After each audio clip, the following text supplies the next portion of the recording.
இதுவும் ஒரு circular laminar problem தான். இதுக்கும் பழைய ப்ராப்ளத்துக்கு என்ன வித்தியாசம் அப்படின்னு பார்த்துக்கோங்க. Draw the projections of a circle of 70 mm diameter அப்படின்னு கொடுத்துருக்காங்க. சரியா, போன ப்ராப்ளம் வந்து 60 mm டயமீட்டர், இது வந்துட்டு 70 mm டயமீட்டர். ஸோ நம்ம ரேடியஸ் எவ்வளோ எடுக்கணும், 35 mm எடுக்கணும். 35 mm காம்பஸில் எடுத்து ரொட்டேட் பண்ணியாச்சுன்னா நமக்கு டயக்ராம் வரும். அப்புறம் ரெஸ்டிங் ஆன் ஹெச்பி அப்படின்னு கொடுத்துருக்காங்க. ஸோ ட்ரூ ஷேப் வந்துட்டு XY ரெஃபரன்ஸ் லைனுக்கு கீழே ஆன் ஏ பாயிண்ட் ஏ அப்படின்னு கொடுத்துருக்காங்க ஆன் ஆஃப் த சர்க்கம்ஃபரன்ஸ். அப்போது சர்க்கிள் போட்டுட்டு ஏ பாயிண்ட் ரெஸ்ட் ஆகிறது மாதிரி டயக்ராம் ட்ரா பண்ணுங்க அப்படின்னு சொல்லியிருக்காங்க. ஓகேவா, சரி. அடுத்தது the plane is inclined to HP அப்படின்னு கொடுத்துருக்காங்க. அதாவது சர்ஃபேஸ் இன்க்ளினேஷன் ஒன்று சொல்லுவோம்ல, அதை தான் அடுத்தது கொடுத்துருக்காங்க. First true shape resting on ஹெச்பின்னு கொடுத்துட்டாங்களா, அடுத்தது சர்ஃபேஸ் இன்க்ளினேஷன் கொடுக்காம சுற்றி கொடுத்துருக்காங்க. என்ன கொடுத்துருக்காங்கன்னு பார்த்துக்கோங்க. The plane is inclined to HP such that the top view of it is an ellipse of minor axis 40 mm அப்படின்னு கொடுத்துருக்காங்க. மைனர் ஆக்சிஸ் வந்துட்டு எலிப்ஸ் வரைய சொல்லியிருக்காங்க. சரியாமா, எலிப்ஸ் வரைய சொல்லியிருக்காங்க 40 mm அப்படின்னு சொல்லியிருக்காங்க. சரி, அப்புறம் the top view of the diameter at point A is making an angle of 45 degree with VP அப்படின்னு கொடுத்துருக்காங்க. சரி, இது கடைசி பார்க்கலாம், ஒவ்வொரு ஸ்டெப் பை ஸ்டெப்பாக பார்ப்போம். சரி, இந்த ப்ராப்ளம் போன ப்ராப்ளம் பாருங்கள். போன ப்ராப்ளத்தில் அவங்க என்ன கொடுத்துருக்காங்கன்னா, இதில் வந்துட்டு அவங்க இன்க்ளினேஷன் சர்ஃபேஸுக்கு டைரெக்டாக கொடுத்துருந்தாங்க. அப்படிதானே, இதை கொடுத்துட்டு நம்ம இதை வரைய சொல்லியிருந்தாங்க. ஓகே, ஸோ இப்போ இந்த டயக்ராமில் நமக்கு இப்போ இந்த ப்ராப்ளத்தில் என்ன கொடுத்துருக்காங்கன்னா, இது முடிச்சுட்டு இதை ட்ரா பண்ணுங்க அப்படின்னு சொல்லியிருக்காங்க. இதை ட்ரா பண்ணுங்க அப்படின்னு, அதாவது எலிப்ஸ்ன்னு சொல்லியிருந்தாங்க இல்லாமல், எலிப்ஸ் அப்படிங்கிறது இதுதான். சரியா, எலிப்ஸ் அப்படிங்கிறது ஒரு மேஜர் ஆக்சிஸ் இருக்கணும், ஒரு மைனர் ஆக்சிஸ் இருக்கணும். அப்போ எலிப்ஸுக்கு வந்துட்டு இதை மேஜர் ஆக்சிஸ்ன்னு சொல்லுவோம், இதை மைனர் ஆக்சிஸ்ன்னு சொல்லுவோம். இதை அவங்க கொடுத்துருக்காங்க. ஸோ இதை வச்சுட்டு நம்ம இதை ட்ரா பண்ணணும். ஓகேவா, இதை வச்சுட்டு இதை ட்ரா பண்ணணும். ஓகே, இதுதான் நம்ம பண்ண போகிறோம். பாருங்கள், ஃபஸ்ட்டு அவங்க கொடுத்ததுக்கு நான் என்ன பண்ணிட்டேன், சர்க்கிள் முதல்ல போட்டு வச்சிட்டேன். சர்க்கிள் போட்டு அதை 8 ஈக்குவல் டிவிஷன்ஸாக பிரிச்சுட்டேன். 8 ஈக்குவல் டிவிஷன்ஸ் எப்படி பிரிக்கணும்னு உங்களுக்கு தெரியுங்களா, 45 டிகிரி 45 டிகிரி, அதாவது ப்ரொட்ராக்டர் எடுத்து வைக்கணும். இது ஏன் போட்டு வச்சேன்னா, எனக்கு இதை வச்சு வரையது கஷ்டமாக இருக்குமா, அதனால தான் போட்டு வச்சுட்டேன். நீங்கள் அப்படின்னு தப்பாக நினச்சிடாங்க. சரி, இது வந்துட்டு 45 டிகிரி. ஏன்னா இதுலேருந்து 45 டிகிரிக்கு நான் பாயிண்ட் வச்சேன், இங்கேருந்து 45 டிகிரிக்கு பாயிண்ட் வச்சுட்டு அந்த லைனை அப்படியே போட்டு விட்ருக்கேன். சரி, அப்புறம் 90 டிகிரி நான் போட்டு வச்சேன். சரி, இப்போது பாயிண்ட்ஸ் எழுதியிருக்கேன். ஓகே, ஸோ இங்கேருந்து பார்த்து நான் வந்துட்டு விசிபிள் இன்விசிபிள் போட்டு பாயிண்ட்ஸ் மார்க் பண்ணியாச்சு. Okay, right. இப்போது அடுத்தது என்ன கொடுத்துருக்காங்க, நம்ம எப்போவுமே சர்ஃபேஸை அடுத்தது இன்க்ளைன் பண்ணுவோம். இங்கே சர்ஃபேஸ் இன்க்ளைன் பண்ணதுக்கு தரவே இல்லை. அப்போ நம்ம என்ன பண்ணணுங்கிறத தான் பார்க்கணும்.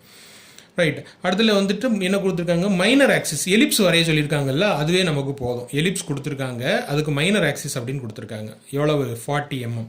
சரி, எலிப்ஸுக்கு நான் சொன்னேன்னா ஒரு மேஜர் ஆக்சிஸ் இருக்கணும், ஒரு மைனர் ஆக்சிஸ் இருக்கணும். எலிப்ஸ் பார்த்துக்கோங்க, இதில் ஒரு மேஜர் ஆக்சிஸ் இருக்குது, ஒரு மைனர் ஆக்சிஸ் இருக்குது. கரெக்டாக, இதை நம்ம மேஜர் ஆக்சிஸ்ன்னு இங்கே நம்ம எடுக்க போகிறோம் இந்த ப்ராப்ளத்தில். சரியா, அதுதான் நம்ம இங்கே பண்ண போகிறோம், வேறு வழி கிடையாது. மேஜர் ஆக்சிஸை நம்ம டயமீட்டராட்டு எடுத்துட வேண்டியதான்.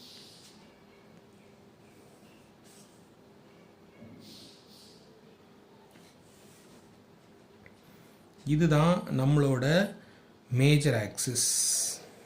போட்டோமா, மேஜர் ஆக்சிஸ் எடுத்து கிடச்சிட்டு இனி மைனர் ஆக்சிஸ் கொடுத்துருக்காங்க. ஸோ ஃபஸ்ட்டு என்ன பண்ணுறோம், இதிலேருந்து ஒரு லைன், இந்த 2 லைனையும் கனெக்ட் பண்ணிக்கும். சும்மா ஏதாவது ஒரு இடத்துல கொஞ்சம் ஸ்பேஸ் விட்டு கனெக்ட் பண்ணிக்கும். ஓகேவா, லைன் போட்டேன். இப்போ இதிலிருந்து 40 mmக்கு மெஷர்மெண்ட் வைப்போம். Minor axis. சரியா, அவங்க கொடுத்துருக்கக்கூடியது, அவங்க 40 mm டயமீட்டரில் எலிப்ஸ் வரைய சொல்லியிருந்தாங்கல்ல, அதுக்கு நான் என்ன பண்ணிட்டேன், 40 mmக்கு இங்கே பாயிண்ட் வச்சுட்டு இதை ஜாயின் பண்ணிட்டேன். என்ன கொடுத்துருக்காங்கம்மா, the plane is inclined to HP. HPக்கு வந்துட்டு இந்த plane inclined-ஆக இருக்குதான். எப்போ, such that the top view is an ellipse. top view வந்துட்டு எலிப்ஸாக இருக்கும்போது, எலிப்ஸ் வந்துட்டு மைனர் ஆக்சிஸ் 40 mm இருக்கும்போது பிளேனை இன்க்ளைன் பண்ண சொல்லியிருக்காங்க. அதுதான் நான் இங்கே பண்ணியிருக்கேன். இப்போ நான் என்ன பண்ணிட்டேன், நமக்கு ஒரு மேஜர் ஆக்சிஸும் ஒரு மைனர் ஆக்சிஸும் வச்சு எலிப்ஸ் போடுறதுக்கு ஸ்பேஸ் தான் விட்டுருக்கேன். எலிப்ஸ் இன்னும் ட்ரா பண்ணல, இனி தான் ட்ரா பண்ணணும். சரி, அதுக்கு முன்னாடி மேலே வர போயிட்டு வந்துடலாம். எப்படி, ஃபஸ்ட்டு நம்ம போன ப்ராப்ளம் பண்ணோம் பார்த்தீங்களா, என்ன பண்ணோம், இதில் இதுதானே நம்மளோட ரெஸ்டிங் பாயிண்ட்டு. ஏன்னு வச்சுருக்கேன் பார்த்தியா ரெஸ்டிங் பாயிண்ட்டு. அந்த ஏ பாயிண்ட் இங்கே நமக்கு ரெஸ்ட் ஆகணும், அதனால் நான் இங்கே வச்சிட்டேன்.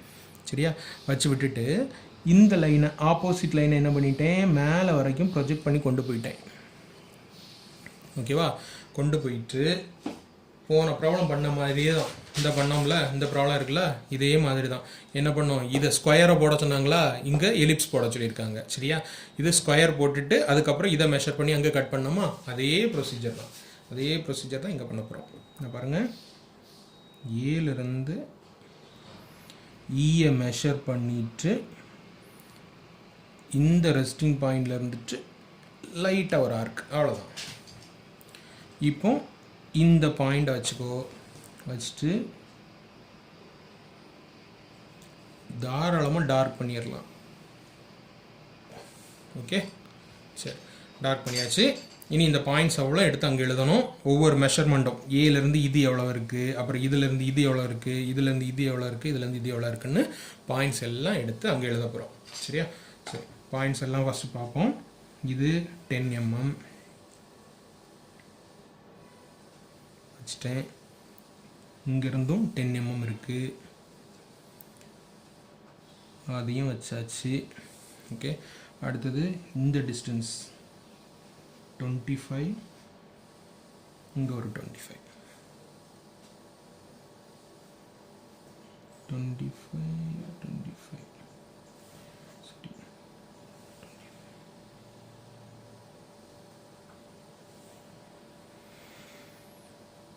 1 2 3 4 5, 1 2 3 4 5. ஓகே, 5 பாயிண்ட்ஸ் வந்துட்டு.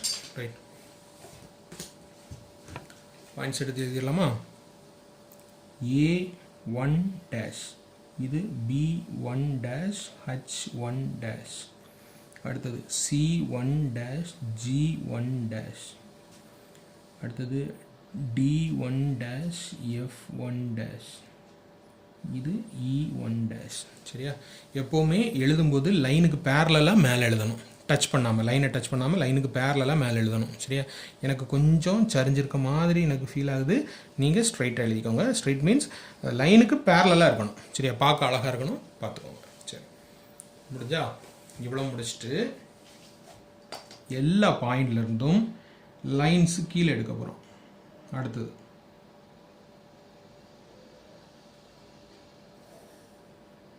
1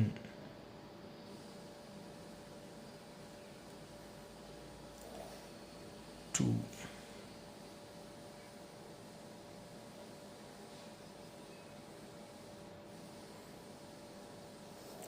3. ஓகேவா, சரி, இப்போ முதல்ல இங்குள்ள பாயிண்ட் லைன்ஸ் எல்லாம் கீழே எடுத்துட்டோமா. இனி இதிலிருந்து அவ்வளோ லைனே அங்கே கொண்டு போகிறோம். 1 mid line,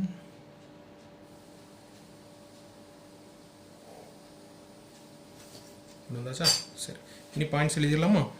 பாயிண்ட்ஸ் எப்படி எழுதணும், இதில் உள்ள மீட்டிங் பாயிண்ட் ஏ, இங்கே உள்ள ஏ எங்கே இருக்குது, A1, இங்கே உள்ள பி, இங்கே உள்ள பி எங்கே இருக்குது, B1. நான் எனக்கு தெரியும் பாயிண்ட்ஸ் எங்கே வரணும்னு நான் எழுதுகிறேன். நீ இப்படி எழுதிடாத, கரெக்டாக பார்த்து போடு. ப்ராக்டிஸ் ஆகிட்டுனா ஈஸியாகிடும், அதுக்கு தான் சொன்னேன். ஒவ்வொன்றுக்கும் பார்த்து போட கஷ்டம்லாம் நினைக்காத. 2-3 தடவை ட்ரா பண்ணும்போது உங்களுக்கே தெரியும் எங்கெங்கே பாயிண்ட் வரும் அப்படின்ட்டு. ABCDEFGH. Okay, right. இனி எலிப்ஸ் போட்டுற வேண்டியதான். எலிப்ஸ் வந்துட்டா அவ்வளோதான்.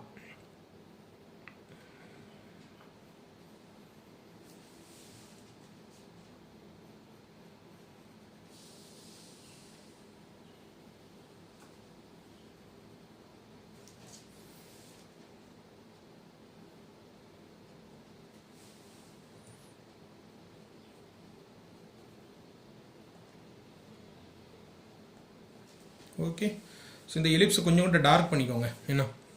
ரைட், அடுத்தது என்ன கொடுத்துருக்காங்கன்னு பார்ப்போங்க. அடுத்து என்ன இன்க்ளைன் பண்ண சொல்லியிருக்காங்க, இந்த 2 கொஸ்டினுங்களும் டிஃப்ரென்ஸ் வச்சு சொல்லித்தரேன், அப்போ தான் உங்களுக்கு ஈஸியாக இருக்கும். இதில் the plan of the diameter is inclined 30 degree to VP அப்படின்னு கொடுத்துருக்காங்க. ஓகேவா, அப்போது த டயமீட்டர் அப்படின்னு சொல்லியிருக்காங்க. பிளானோட டயமீட்டர் அப்படின்னு சொன்னனால நமக்கு டயமீட்டருங்கிறது இதுதான் நம்மளோட டயமீட்டர், அதில் வந்துட்டு இதுதான் நமக்கு கரெக்டாக இருக்குது டயமீட்டர் மாதிரி அப்படின்னு சொல்லிட்டு தான் நம்ம என்ன பண்ணோம், இதை மெஷர் பண்ணி வச்சோம் இந்த ப்ராப்ளத்தில். சரியா, இவங்க என்ன கொடுத்துருக்காங்க, the top view of the diameter at point A, point ஏல இருக்கக்கூடிய டயமீட்டரை தான் நீங்கள் எடுத்து என்ன பண்ணணுமா 45 டிகிரி இன்க்ளைன் பண்ணணும்னு சொல்லிட்டாங்க. சரியா, அவங்க வெறும் டயமீட்டர்னு கொடுத்துருந்தாங்க போன ப்ராப்ளத்தில். இந்த ப்ராப்ளத்தில் என்ன கொடுத்துருக்காங்க, ஏ பாயிண்டில் இருக்கக்கூடிய டயமீட்டர் எனக்கு வேணும்னு சொல்லிட்டாங்க. அப்போ ஏ பாயிண்டில் இருக்கக்கூடிய டயமீட்டர்னா ஏஇன்னு ஒரு டயமீட்டர் இருக்குல்ல, இதுதான் டயமீட்டர். சரியா, அதே மாதிரி ஏஇயில் இருக்கக்கூடிய இந்த டயமீட்டர் எடுத்து தான் எனக்கு இன்க்ளைன் பண்ணணும்னு அவங்க தெளிவாக சொல்லிட்டாங்க. அதனால் நம்ம வேறு எதுவும் பண்ண முடியாது.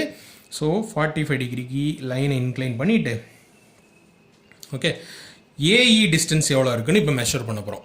ஏஇ டிஸ்டன்ஸை மெஷர் பண்ணி இதை A2 E2ன்னு வச்சுட்டோம். ஓகேவா, இதை இப்படி எடுத்து வச்சுருக்கோம். புரியுதா, இந்த ஏஇ நெய்யில் பார்த்துக்கோ, E2 இங்கே அதுக்கு வச்சுருக்கேன். சரி, அப்புறம் இனி என்ன பண்ணலாம், வழக்கம் போல தான் ஏலேருந்து இந்த பாயிண்டோட டிஸ்டன்ஸ் எவ்வளோன்னு பார்க்க போகிறோம். ஏலேருந்து இந்த பாயிண்டோட டிஸ்டன்ஸ் பார்த்துட்டு இங்கே ஒரு பாயிண்ட் வச்சுட்டேன். அடுத்தது ஈலேருந்து இந்த பாயிண்டோட டிஸ்டன்ஸ் எவ்வளோன்னு பார்த்து அடுத்த ஒரு பாயிண்ட் வச்சுட்டேன். ஓகேவா, அடுத்தது ஈலேருந்து இந்த மிட் பாயிண்டோட டிஸ்டன்ஸ் எவ்வளோன்னு பார்த்துக்கோங்க, அதை எடுத்து இங்கே வச்சுட்டேன். வச்சுட்டு மறந்துடாதீங்க, எல்லா பாயிண்ட் வச்ச உடனே எப்பவும் 90 டிகிரி, ஏன்னா 90 டிகிரி எல்லாத்துக்கும் எல்லா பாயிண்ட்டுக்கும் 90 டிகிரி இப்படி வச்சிடணும். வச்சுட்டு அதுக்கப்புறம் அந்த பாயிண்ட்டையும் இந்த பாயிண்ட்டையும் டச் பண்ணுற மாதிரி ஒரு லைன், ஸ்ட்ரைட் லைன்.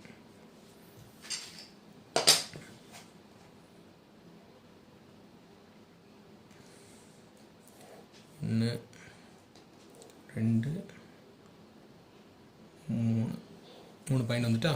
சரி, இனி என்ன பண்ணலாம், எதை எடுத்து வச்சுருக்கோம்னு பார்த்துக்கோங்க. இதை இப்படி திருப்பி வச்சுருக்கோம், இந்த 3 பாயிண்ட்டும் இங்கே வச்சுருக்கோம். சரியா, அப்போ இந்த மிட் பாயிண்ட்லேருந்து இந்த ஹச் எவ்வளோவில் இருக்குது, மிட் பாயிண்ட்லேருந்து பி எவ்வளோ இருக்குன்னு பார்த்துட்டு மேலே H2 இங்கே B2, மிட் பாயிண்ட்லேருந்து ஜி எவ்வளவு, மிட் பாயிண்ட்லேருந்து சி எவ்வளவு, மிட் பாயிண்ட்லேருந்து ஜி எவ்வளவு G2, மிட் பாயிண்ட்லேருந்து கீழே எவ்வளவு B2. ஓகேவா, அடுத்தது மிட் பாயிண்ட்லேருந்து எஃப்பும் மிட் பாயிண்ட்லேருந்து டியும் மெஷர் பண்ணி மிட் பாயிண்ட்லேருந்து இங்கே F2 இங்கே D2 மெஷர் பண்ணி இதை அப்படியே எலிப்ஸ் மாதிரி போடணும். எல்லா பாயிண்ட்டையும் ஜாயின் பண்ணி எடுக்கணும். சரியா, ஓகே. ஸோ இனி என்ன பண்ணணும், இதுலேருந்து ஸ்ட்ரைட் லைன்ஸ் எடுத்துட வேண்டியதான். எடுத்துகிட்டு இங்கோட லைனையும் அங்கே கொண்டு போய் இதில் ஒரு ஆன்சர் வரும். அதில் இந்த ஏ பாயிண்ட் மட்டும் கீழே டச் ஆகிருக்கணும், அவ்வளோதான். A2' இருக்குல்ல, அந்த A2' மட்டும் டச் ஆகி வரணும், அவ்வளோதான் இந்த கொஸ்டின். Okay, thank you.